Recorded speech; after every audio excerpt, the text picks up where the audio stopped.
Welp, here we are. You know, up until this point, this card was fire. We had Rufy hitting Green with the most shocking picture-perfect wheel kick to the dome that slept him. We had Bahamondes choking out Jalen Turner so bad he retired right after the fight, and then we saw a war between Justin Gaethje and Fiziev that produced this devastating uppercut up close. And side note, I produced an even more nasty parlay using my machine learning model. That's under top secret construction. Maybe I'll talk about that soon. But anyways, with all the build up to the main event we've been waiting for months now, I was expecting a cherry on top, but instead we got this, and a whole lot of Alex Pereira waiting. But why? How did the scariest, most exciting fighter up until this point look frozen out there? Why did Alex Pereira look gun shy? Why didn't he let his hands go? So in this video, I'm not going to break down round by round who won. There's plenty of videos already doing that, but in my personal opinion, I don't even think it's a debate. Magomed clearly won rounds 2, 3, and 4, as Alex didn't do much of anything in those rounds. Granted, 3 was really close. And though in this video, I'm mostly going to be talking about what Alex did wrong, credit to Magomed Ankalaev, he did a lot of things right. He picked his shots well, he was accurate, he was feinting a lot, which we'll get into more, and he nullified Alex's power by making him think, and even hurt him in the second round. So anyways, let's go back to the question. Why didn't he let his hands go? And simply put, it's because Magomed Ankalaev's bag is just too deep. I think Joe Rogan in the last round describing why Alex was so hesitant perfectly sums it up. It seems like he's hesitating too much, more than usual, and it's because of Ankalaev's skill set. Yeah, he's so good on the feet as well as in the clinch. Alex can't comfortably strike because he's so concerned about way too many looks from Magomed. Ankalaev can strike. He's fast, he's accurate, and most importantly, he can mix up grappling as well. Alex was definitely concerned about the grappling even before this fight, as he prepared a lot with Glover Teixeira in takedown defense, wrestling, and being on the ground in general. And honestly, I think they over-prepared Alex for the grappling to the point where the game plan was actually a detriment to Alex mentally.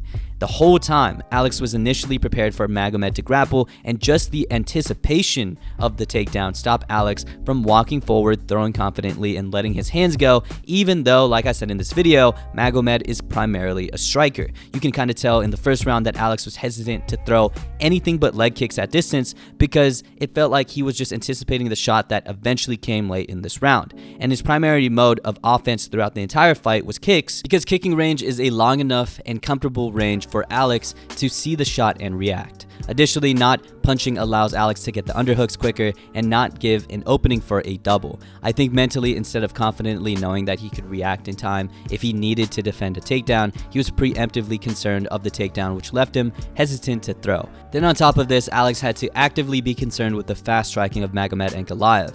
Even if he isn't concerned about the grappling and decided to let go, Alex had to be very wary of the speedy counters Magomed throws, like the one he lands here in the middle of the second. Then things get a lot more complicated for Alex, as in the end of that round, he found out that on top of Magomed being able to grapple and throw fast counters, Ankalaev also has power to hurt him too. So from Alex's perspective, he has to think about the potential shot if he lets his hands go. He has to think about the potential quick counter, even if they're just striking. And he has to think about the power that comes from those strikes. And on top of all of this, Alex still has to find an opportunity to land to take out Ankalaev and win the fight. With all of these things to consider, Alex is rendered frozen, and paralysis by analysis comes into play.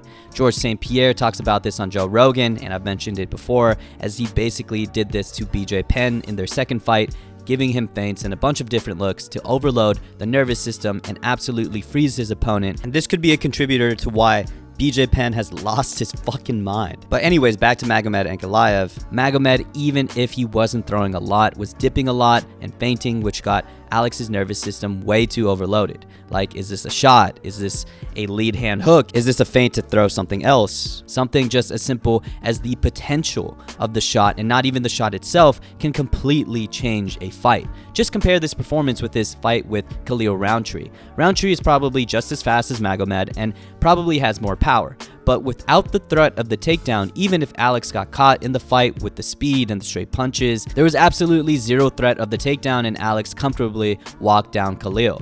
It's crazy how adding just one more dimension of mixed martial arts, especially an element that a fighter is not comfortable in, changes their game entirely, even if they have all the power in the world. And I've talked about this problem with pure strikers here. I caught a lot of flack about how wrestlers taking over the top of the division is just cyclical and pure strikers will be back, but with Alex being the last pure striker to be champion, my theory is starting to hold true. This style of pure strikers being worried about the takedown is just not viable at the top anymore. Leon Edwards' striking got completely shut down by Bilal's wrestling. Sean O'Malley, similar to Alex, looked frozen against Merab, and Israel Adesanya, though he looked really good and confident on the feet, got ran over by the wrestling of DDP. We've seen countless times where pure strikers are just way too concerned with the threat of the takedown that the constant decision making between defending strikes or defending a shot just completely fries and overwhelms their nervous system to the point where they just look frozen. It gets so bad that we often see wrestlers look really good on the feet and land some bombs on strikers simply because of the threat of the takedown, and unfortunately for Alex, it was just a matter of time that the same would happen to him. So again, returning viewers have heard me say this, but with Alex losing his crown to Magomed Ankalaev, pure striking is officially dead and will no longer be viable.